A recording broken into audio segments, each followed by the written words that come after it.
Una well done o. My name na Dr. Toyin. Today we go discuss anxiety. But before I continue, if to say you never subscribe to my channel, you see that button for down when say subscribe, abeg just press am. When you press am, you go come get alert when new video come in. Una welcome o. As I don talk, October 10 na World Mental Health Day, and na because of that we dey discuss anxiety. You see, this anxiety sometimes e just dey normal if to say maybe unusual event dey or you dey stress. Na im dem dey call fight or fright. When this anxiety come be problem, na when this reaction go come dey severe, e go come plenty, then e go come tey, then e go come dey affect you physically, socially, or even your work. Na im be say anxiety don dey. And especially when you no even fit say wetin don cause all these things, na im the anxiety don become problem. For population, they say at any time about 5% of people go get this anxiety. And for some society too, dem say for every person you fit get risk of 25%, say in your lifetime you go get this anxiety at one time. There are some things when go fit make you dey prone to getting this anxiety. One be say na your age. If you be adolescent or you old, you fit dey prone to this anxiety. Second, if to say you be woman, you be 1.5 to 2.5% more chance of getting this anxiety than man go get am. Third, if to say your environment, like say maybe you no get money or the money small, or dem dey fight well for your house, you fit get this anxiety. Fourth, if to say you get disease when dey pain or the disease don tey, maybe something like arthritis, you fit get this anxiety. For some people, dem dey prone to am when be say from pikin dem dey very shy, or dem go not dey secure, dem dey insecure, you go fit get this anxiety.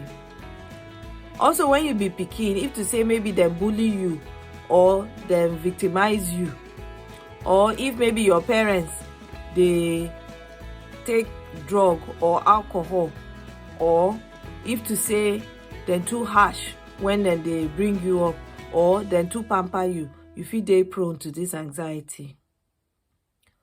Also, if person for your family get mental health problem, you fit dey prone to this anxiety.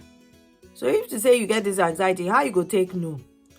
One be say you fit not concentrate well and you fit just feel like say you get tension for your body. Secondly, you fit not sleep well.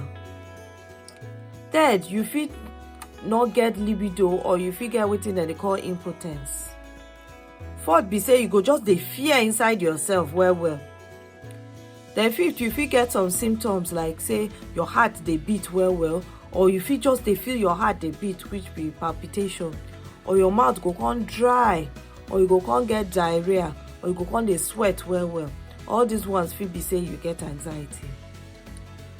E get one questionnaire when dem dey call GAD-7, when be say dem go ask you some questions, then dem go know how much anxiety you get for your body. Some things when look like anxiety but fit not be anxiety be one, hypoglycemia. This na when the glucose for your body come low. You go fit dey sweat, your heart dey beat fast, you fit not concentrate, but na im dey cause am, not be anxiety. Second, na wetin dem dey call hypothyroidism, when be say thyroid hormone for your body plenty well. For that one, your heart fit dey beat fast. Third be say if maybe you take drug or you take alcohol, then you can't stop, you fit dey sweat, your heart fit dey beat, but na im cause am, not be anxiety. Fourth be say if you dey take caffeine well, like you dey drink plenty coffee, your heart go fit beat, you go fit sweat and all, na im dey cause am, not be anxiety. If you get this anxiety, wetin you fit do? Make you try just tell somebody when they work for healthcare, dem fit help you. And wetin dem fit do be one, dem dey call am cognitive behavioral therapy. This one dem go use psychology come help you say, okay, this na wetin anxiety dey about, this na wetin you fit do about the anxiety, so that your body go come cool. Secondly, dem fit give you medicine like selective serotonin reuptake inhibitors like sertraline, or tricyclic antidepressants dem fit give you. I hope say you don enjoy this video. Don't forget to subscribe to my channel, share this video, watch am again, and until next time, smile because e dey healthy well well. Bye bye.